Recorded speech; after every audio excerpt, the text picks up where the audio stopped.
Perkenalkan, nama saya Frilly Guru Makamban dengan NIM 216611052, mahasiswa Universitas Kristen Indonesia Toraja. Kali ini saya akan mempresentasikan sebuah proposal penelitian mata kuliah metode penelitian dengan judul Aplikasi Panduan dan Monitoring Ibu Hamil berbasis Android. Skripsi Fakultas Sains dan Teknologi Universitas Islam Negeri Alauddin Makassar 2016. Langsung saja pada bab 1, pendahuluan. Yang pertama bagian A, latar belakang. Tingginya angka kematian ibu hamil yang meninggal akibat komplikasi kehamilan dan persalinan di seluruh dunia merupakan masalah yang menjadi perhatian besar saat ini. Yang kedua, rumusan masalah. Bagaimana merancang dan membuat aplikasi panduan dan monitoring ibu hamil berbasis Android. Yang ketiga, fokus penelitian dan deskripsi fokus. Aplikasi merupakan aplikasi yang berisi panduan dan monitoring ibu hamil. User target ditujukan bagi ibu hamil secara umum dan ibu hamil yang telah menggunakan smartphone berbasis Android minimal versi Jelly Bean secara khusus. Terdiri dari fitur yang tidak membutuhkan dan membutuhkan penggunaan data dari koneksi internet. Yang keempat, kajian pustaka. Penelitian pertama, Brahmantio dan kawan-kawan pada tahun 2009 merancang sebuah aplikasi yang digunakan untuk memantau pertumbuhan dan kesehatan kandungan dengan menggunakan teknologi mobile berbasis Android online. Penelitian kedua, Effendi dan kawan-kawan pada tahun 2014 merancang aplikasi yang memuat tentang informasi tentang kehamilan, diantaranya yaitu tanda kehamilan, nutrisi penting selama kehamilan, prinsip makanan yang baik, posisi tidur yang baik selama kehamilan, kiat mendapatkan bayi laki-laki atau perempuan, perkembangan janin. Yang kelima, tujuan dan kegunaan penelitian. Tujuan penelitian merancang dan membuat aplikasi panduan dan monitoring ibu hamil berbasis Android agar dapat memberikan kemudahan kepada masyarakat, dalam hal ini ibu hamil, dalam mendapatkan informasi perkembangan dan keadaan ibu hamil. Kegunaan pada penelitian. Bagian A, kegunaan teoritis sebagai kontribusi positif di bidang keilmuan teknologi informasi dan hubungannya dengan dunia kesehatan. Bagian B, kegunaan praktis diharapkan dapat memudahkan penggunaan dalam mendapatkan informasi tentang kehamilan. Bab 2, tinjauan teoritis. Yang pertama, aplikasi. Aplikasi adalah sebuah perangkat lunak yang menjadi front-end dalam sebuah sistem yang digunakan untuk mengolah data menjadi suatu informasi yang berguna bagi orang-orang dan sistem yang bersangkutan. Bagian B, kehamilan. Menurut Wikipedia pada tahun 2015, istilah medis untuk wanita hamil adalah gravida, sedangkan manusia di dalamnya disebut embrio atau minggu-minggu awal dan kemudian janin sampai melahirkan.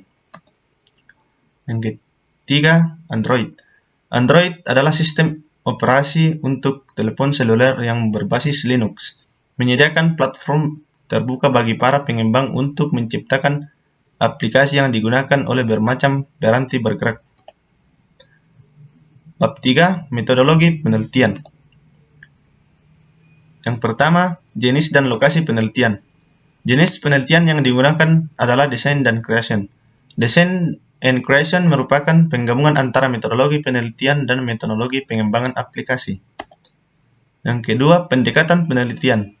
Penelitian ini menggunakan pendekatan penelitian saintifik, yaitu pendekatan berbasis ilmu pengetahuan dan teknologi. Yang ketiga, sumber data. Hasil wawancara. Yang kedua, dari buku terkait. Yang keempat, metode pengumpulan data. Yang pertama, wawancara. Wawancara merupakan teknik pengumpulan data yang dilakukan melalui tatap muka dan tanya jawab langsung antara pengumpulan data terhadap narasumber atau sumber data. Yang kedua, studi literatur. Studi literatur adalah salah satu metode pengumpulan data dengan cara membaca buku-buku dan jurnal sesuai dengan data yang dibutuhkan. Yang kelima, instrumen penelitian. terdiri dari dua bagian, yaitu perangkat keras dan perangkat lunak. Yang keenam, teknik pengolahan dan analisis data. Analisis data kuantitatif adalah mengumpulkan data yang ada, menyusun secara sistematis, kemudian mempresentasikan hasil penelitiannya kepada orang lain. Yang ketujuh, metode perancangan aplikasi. Metode model waterfall, teknik analisis data dalam pembuatan perangkat lunak menggunakan paradigma perangkat lunak secara waterfall menurut Roger S. Pressman 2010. Model ini memberikan pendekatan sistematis dan berurutan bagi pengembangan perangkat lunak. Adapun metode pendekatan sistematis dan berurutan bagi pengembangan perangkat lunak. Yang pertama, requirement analysis. Yang kedua, design. Yang ketiga, development.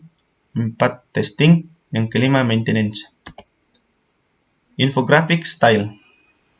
Pengujian dilakukan untuk setiap modul dan dilanjutkan dengan pengujian untuk semua modul yang dirangkai. Terdapat dua macam rancangan, yaitu white box texting dan black box texting. Pressman 1982. Bab 4, analisis dan perancangan. Pada bagian pertama, analisis sistem yang sedang berjalan. Panduan dan monitoring kondisi ibu hamil selama masa kehamilan dapat diperoleh dengan melakukan kunjungan minimal 4 kali selama kehamilan seperti yang dapat dilihat pada flow map diagram berikut.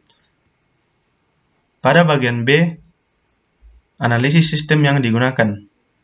Adapun beberapa subbab: analisis masalah, analisis kebutuhan sistem, analisis kelemahan, flow map sistem yang dibutuhkan. Bagian C, perancangan sistem, use case diagram, sequence diagram, activity diagram, flowchart, perancangan tabel, perancangan antarmuka. Pada bab 5, implementasi dan analisis hasil. Yang pertama, implementasi. Interface terdiri dari antarmuka login screen, antarmuka register, antarmuka daily information, antarmuka statistik, antarmuka alert, dan antarmuka tools. Pada bagian B, pengujian sistem. Pengujian sistem merupakan tahap akhir dalam pembangunan sistem. Pengujian white box testing, pengujian black box testing, pengujian kelayakan aplikasi. Sekian dan terima kasih.